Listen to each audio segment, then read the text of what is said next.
in Japan with Josh Barnett right after his fight at Pride 30. Josh, it's been a year since you've been in the ring after getting injured and fighting against Cro Cop. What was it like getting back into the ring again? An eye-opener. It just... I wasn't quite sure how this was going to turn out, but I knew that I wasn't going to be anywhere near my full potential. However, I didn't think that things would really go the way that they did. But I think I can take my experience from this. You hear that helicopter over the top? That's just perfect timing, isn't it? That I can take the experiences from this and turn those into something positive and something to help me really get back to where I once was. It's not just, this is the biggest injury I've ever had in my entire life. I never expected to go under the knife like this, and it's made a big impact in a lot of ways. But, fight's a fight. Hell, I mean, what's the worst he can do? Give me some bruises. So you say, you weren't up at your full potential. Was the shoulder, did that hinder you, or was it? I think what most people would agree that Cro Cop didn't beat you in this fight, that you beat yourself. That your conditioning wasn't there. Yeah, if people want to say that, I mean, that's fine. I mean, people are going to say a lot of nastier things about me, to be honest, but that's truly what I feel. And really, I know when I lost it, and it wasn't in the ring, it was prior to the fight in general. And in the shoulder, there's some issues, but not enough to really to say that had any real impact on why I lost. I mean, I can't, and I couldn't honestly say because of injuries that I have sustained in training or that I had beforehand, while they are a hindrance and they take their toll.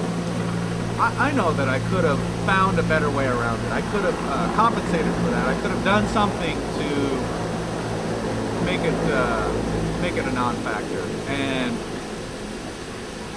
I think I'm really going to reevaluate the way that I do things and really take a hard look at how things are going and set up in my training and fighting career, so that I can make sure to get 100%. Because it's a real disservice to go out there and when people know your limits and know what that expectations that they have from you, knowing your full abilities, and then when you go and you give a real disappointing performance like that, it's really a letdown. I mean, the first round, it was yours. You won the first round. You were pushing it. Cro Cop didn't really seem to have you in trouble, except maybe that flurry in the third round. What did he have you in any trouble at all during the fight? The third round was his best, standing.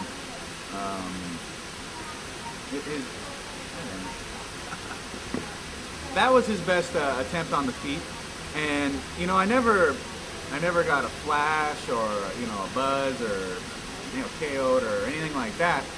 But I knew he had he was really confident and capable on the feet. I knew he was a good kickboxer, and I think the best moment was how he was able to use his combinations. It was not exactly to try and knock me out, but to get me my footwork out of position. Footwork is really a part of stand-up that people really they tend to overlook it. It's something that people just kind of take for granted and think that it's really there. But it's the foundation for all your techniques. And just as when you're on the ground, you can't really execute without positioning. Now, positioning is kind of subjective as to what one wants to call positioning over the other, but you need to have correct positioning to complete X move or to move to Y position.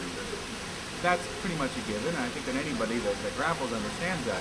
Just in the same token, when you're on the feet and you're working, you're striking, kickboxing, boxing, your feet need to be in the right position. Your weight distribution needs to be correct. You can't dodge punches if your weight's going this way or it's going that way. You have to have a good rounded center of balance, and you need to be able to move just as freely from one side to the other. For almost the entire fight, I was able to slip, dodge, or take punches here, or just get grazed by him. Or I threw a left low kick on him, and he threw a left straight.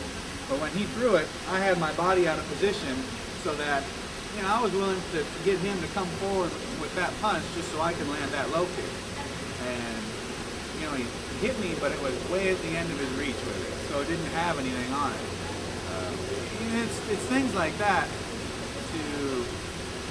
that you're going to do with footwork and positioning on the feet.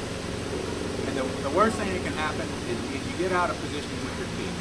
When your feet get crossed up, you can't do anything slick or pretty to try and avoid it. You end up just kind of doing like one of these things, and you can't see a damn thing. And all you know is it seems like you're getting punched at from all over the place, and you better get your wits back about you and get your footwork under control so you can get the dodging and seeing what the hell's going on. He had one good low kick in the fight, but I don't think he even realized it because I didn't react to it at all. And I think what was best about it is he kicked at my rear leg, something I did to him a few times. He didn't react either so much, but I know I hurt him good many, many times. I hit him with some big shots on the feet. I know he definitely has the spec in my right hand, and I know I had to make him see stars a few times because I seen a little bit of a glossy look in his eyes. You mentioned that you thought that if this was a K1 fight, you would have won this fight. Does this give you confidence to go up against, if you fight Cro Cop again, or somebody with the stand-up that he has?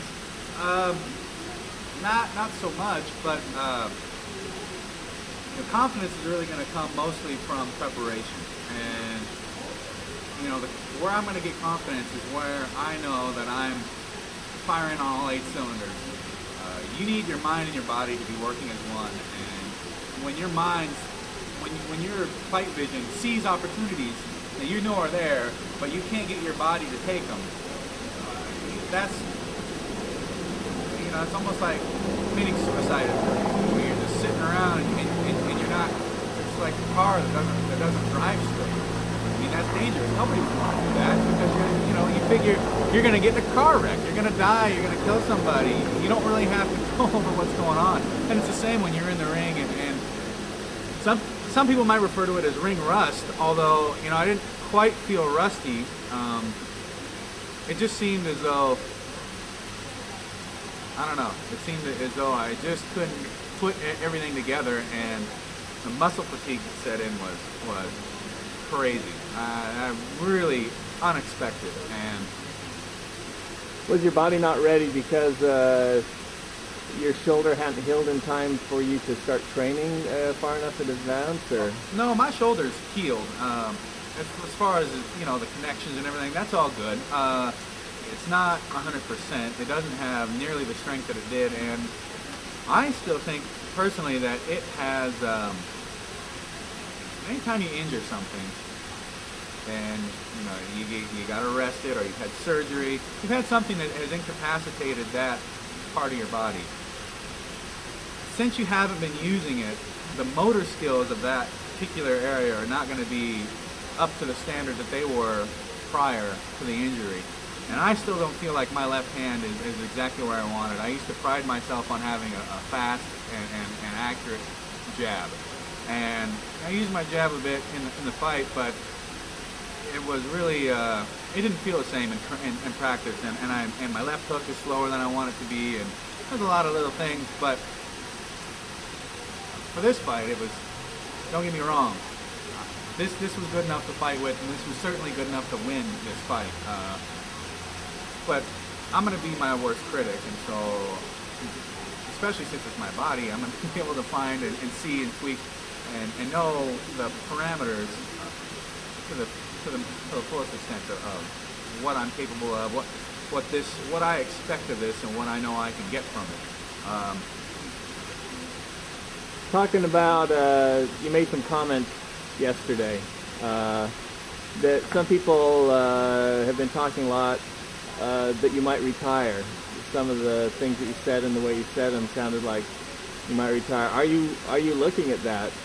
Well, I had been thinking about it for a while, and people don't understand that this is my 36th or 37th, or I'd have to go and check now, but I've had a lot of fights. I've been fighting since I was 19. I started fighting, I had a fight at AMC at 19 against a pro fighter named Chris Charnos. I was just some college kid that was training in Montana at Jim Harrison's Bushido-Kan karate dojo, and I just had no other aspirations other than to be in the UFC. Not to be the champ even at that point, but just to be there. And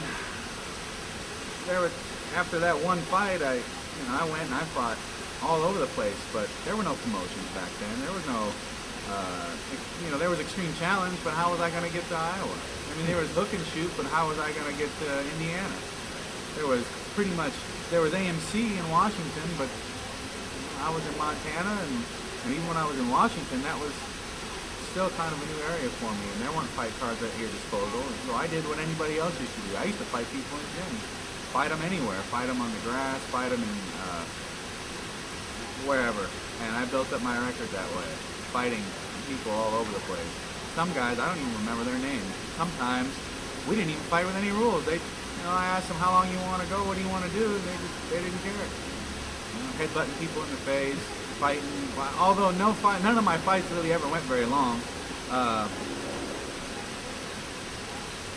It just was something that you did back then. Back in '96, there just weren't the opportunities that they have now. People are fighters today are spoiled. They've got training teams and gyms everywhere and events to go to all the time to polish their skills. Well, I didn't really have that. And throughout the years and dealing with all sorts of hardship, UFC, situations, getting injured like this, which to most people, I guess, according to my doctor, this would have been career ending. But thanks to Shannon, I worked my rotator cuffs doubly hard over what most people would do, and since they were good and strong, I think they really made a difference in the severity of the injury, which kind of funny since it looked like hamburger when you took a look at all the ligaments and connecting tissues in there. But those rotator cuffs were good and strong. That helped. But things are just things change over the years. And do you still feel like you have a fight or two left in you, or anything that you want to accomplish before stopping? Well, life is certainly never going to stop feeling like it's on top of you all the time, and it's not going to get any easier from here on out. But I guess what it really comes down to is I don't want to be remembered for that fight. That was really the most disappointing performance of my entire life, and it was really just a horrible feeling to go out there and perform so far below your ability. And I can deal with criticism, and I know there's going to be a lot of things in the States that people are going to say about me and kind of get off on it, and I can give them a middle digit and be done with it. But my dad reads that stuff, and my mom reads that stuff, and my friends read that stuff, and I know it's really going to bug them. It's going to make them upset. It's going to hurt their feelings, and they're going to get really mad about it. And there's nothing I can do to stop people from saying or taking that sort of a negative attitude and really trashing people. But I feel bad for them that because of how things went with me and because of my fight, they're gonna. It's bad enough that I lose in their eyes, but now they have to listen to all that detriment. So, has there been any talk with Pride about or Pancrase about anything in the future as far as, it's probably a little soon right now, but of any other fights coming up? Don't have anything official right yet, but Bruised my knuckle pretty good in the fight. I guess I must have hit him in the head at some point. Most of the time I was a little too head crazy with him. After I hit one high, he's pretty good about protecting his head, and should have went to the body more since I knew that, from the knees and the clenches. By the way, it says they kept warning me for low blows, but I tell you what, if those were true low blows, don't you think I would have got a yellow card by now? Not to take anything away from anybody, but so those were the thigh or the body? Those were into the body. And I know there was at least, one was a little high on the cup. Okay, certainly not going to hurt his family jewels. But the others were clearly, I felt the knee hit long above the belt, and I think he was using it to take a break, which could be pretty smart, especially with the ref on your side to give you a breather. But he said, I saw in an interview somewhere that he said that the knees didn't bother him, and things. But he seemed to be complaining a lot about your shoulders. I know you couldn't see this because you're fighting him, but when you were throwing shoulders into his chin, he kept looking at the ref as if there should be something done. But, he looked at the ref quite a bit, which raising a little bit of concern on my part. What is he doing looking at the ref? What is he expecting the ref to do? Why should the ref even be involved in it? Is throwing shoulders against the rules in Pride? No, it's not. Maha threw him against Jens Pulver and Joaquin Hansen. I mean, you look in UFC, before I came along, nobody even thought about it. Everybody thinks Randy's the creator of the shoulder strike, but really, he's just been up at AMC a few too many times. But, yeah, sure. I mean, I popped him with the shoulder and the chin once, and he made a noise like that hurt like a son of a gun, so that was pretty good. I hurt him with some knees to the body, from the body shots to the guts. He was, my corner was telling me to just break off and just throw in him because they knew he was pretty close to going to being done. But like I said, I couldn't get it going, and honestly, if I couldn't get everything else under control, I should have just stood up with him. All right, if I couldn't get everything else working, fine. I was boxing fine, and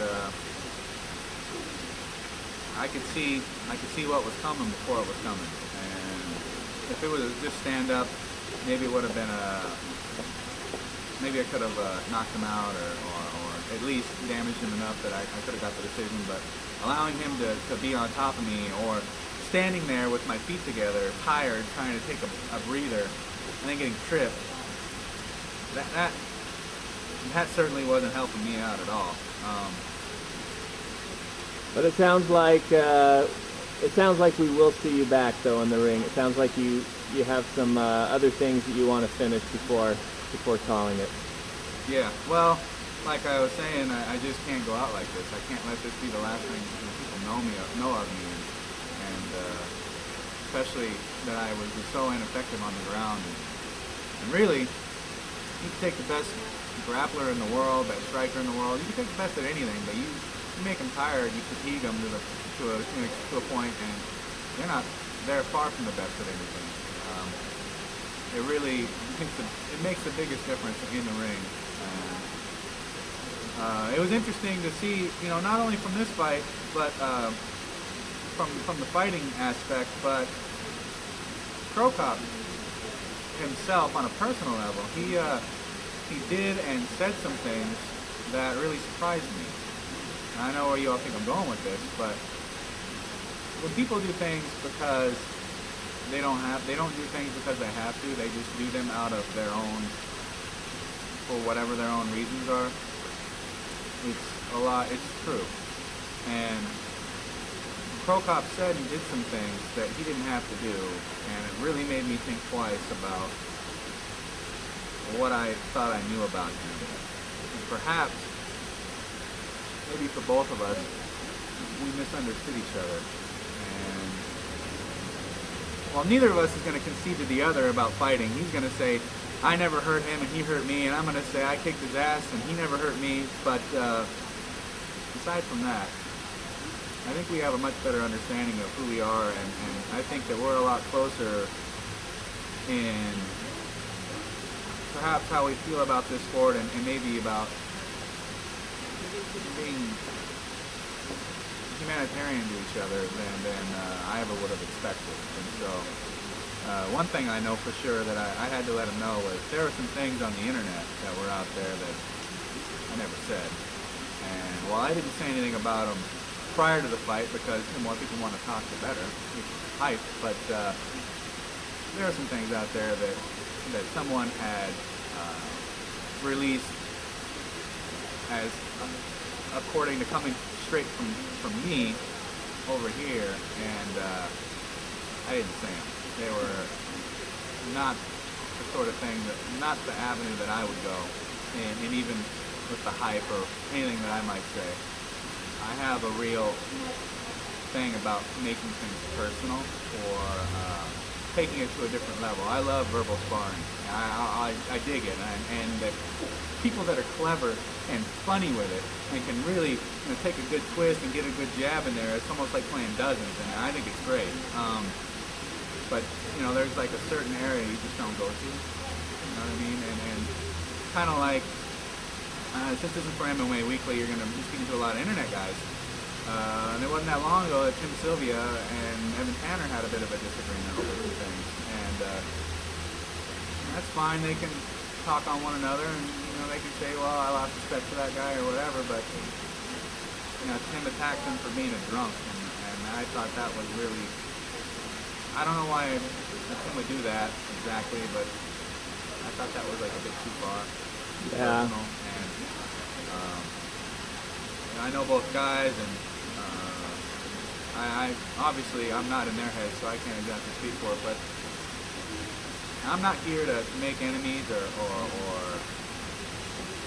really to try and be an asshole to other people. I like to have fun. I actually like to have a good time, and I really like to make more friends than enemies. But I realize you can't get along with everybody, but it's not going to be because I'm necessarily trying to make it that way. Well, we sure appreciate you taking some time with MMA What, Weekly. You don't want to talk to me anymore? I have this guy over my shoulder saying, it's over, buddy. Great. Working the DSC representative, I see. Well, he's from Seattle, man. So, we're going to get up. We're going to hang out out there. We're going to be kicking it in the Northwest. We're not inviting Scott Peters. Oh. Now you're getting personal. Any last words for your fans? Sorry, Mick. You call me and I don't get back to you. You probably think like I have like a personal agenda against Mick Hammond, but I don't. All right, I'm sorry, dude. It's just, my bad. For my fans, if you guys are my fans, then you know that you didn't really see, that wasn't the best of me out there. And I suppose really the best thing a fan of mine can do is just stand by me. Don't bother getting into any shouting matches with any, a-holes or jackasses. Don't bother with that. Come back. We'll come back strong. We'll get it together, and when the time comes, you guys will be able to see and ride the wave of all the great things that we're going to do together. So don't worry about it. I'm not going to retire. I'm going to make this a career to remember.